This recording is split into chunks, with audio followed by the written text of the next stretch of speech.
جب آپ صلی اللہ علیہ وآلہ وسلم کی پیدائش ہوئی تو اس زمانے میں عرب کا دستور یہ تھا کہ جب ان کے ہاں کوئی بچہ پیدا ہوتا تو وہ دیہات سے آنے والی دائیوں کے حوالے کر دیتے تاکہ دیہات میں بچے کی نشو و نما بہتر ہو اور وہ خالص عربی زبان سیکھ سکے۔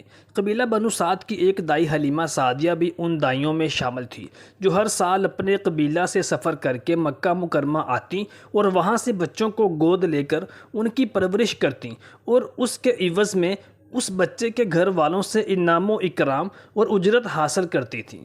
سیدہ حلیمہ سعدیہ رضی اللہ تعالی عنہ فرماتی ہیں کہ جب ہم نے مکہ کے لیے رخت سفر باندھا تو میرے علاوہ 10 دائیاں اور بھی تھیں اور ان سب کے پاس بڑی بہترین سواریاں تھیں۔ اونٹ تھے، کسی کے پاس خچر تھے۔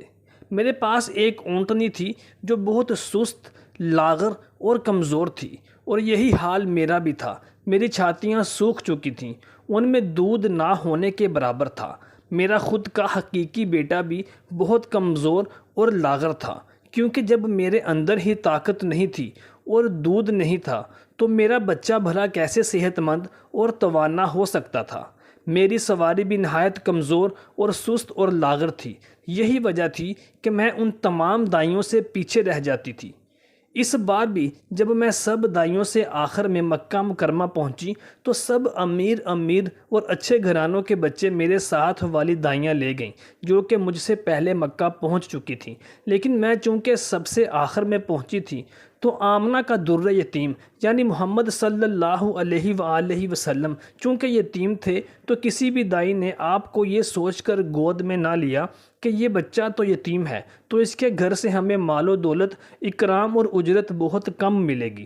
میں نے اپنے شوہر سے کہا کہ اب خالی اپنے قبیلے واپس جانے سے تو بہتر ہے کہ ہم اسی یتیم بچے کو ہی گود لے لیں۔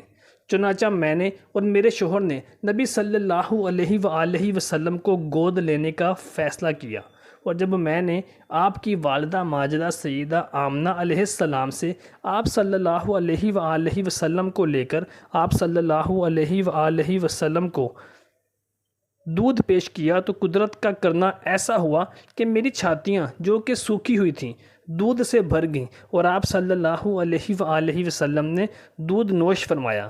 جب میں نے بائیں چھاتی کا دودھ نوش کروانا چاہا تو آپ صلی اللہ علیہ وآلہ وسلم نے اس کو نوش نہ کیا، یعنی اپنے رضائی بھائی اور میرے حقیقی بیٹے کے لیے اس کو چھوڑ دیا۔ ہم نے حضرت آمنہ رحمۃ اللہ علیہ سے اجازت لی اور آپ صلی اللہ علیہ وآلہ وسلم کو لے کر میں اپنے ساتھ روانہ ہونے لگی۔ جیسے ہی میں آپ صلی اللہ علیہ وآلہ وسلم کو لے کر اپنی اونٹنی پر سوار ہوئی تو میری وہی اونٹنی جو لاغر، کمزور اور سست تھی اور جو سب سے پیچھے رہ جاتی تھی وہ اس قدر تیز ہو گئی اور اس قدر تیزی سے بھاگی کہ تمام دائیوں کے گروہ کو اور ان کی سواریوں کو چھوڑ کر ان سب سے آگے نکل گئی۔ وہ سب دائیاں بڑی حیران ہوئیں۔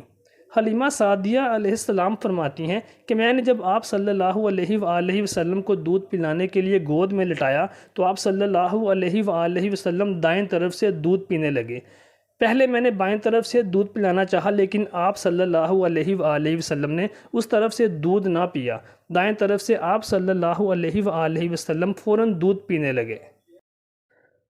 بعد میں بھی آپ صلی اللہ علیہ وآلہ وسلم کی یہی عادت رہی، آپ صرف دائیں طرف سے دودھ پیتے رہے، بائیں طرف سے میرا بچہ دودھ پیتا رہا۔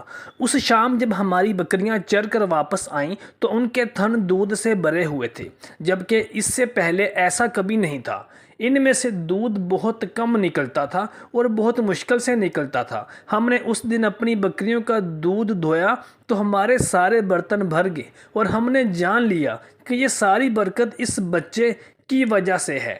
آس پاس کی عورتوں میں بھی یہ بات پھیل گئی۔ ان بکریوں کی بدستور بہت کم دودھ دے رہی تھیں۔ الغرض کہ ہمارے گھر میں ہر طرف ہر چیز میں برکت اور رحمت نظر آنے لگی۔ دوسرے لوگ تعجب میں رہے۔ اسی طرح 2 ماہ گزر گئے۔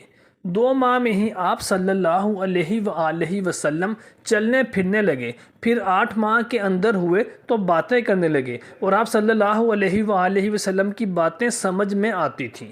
9 ماہ کی عمر میں آپ صلی اللہ علیہ وآلہ وسلم بہت صاف گفتگو کرنے لگے۔ اس دوران آپ صلی اللہ علیہ وسلم کی بہت سی برکات دیکھنے میں آئیں۔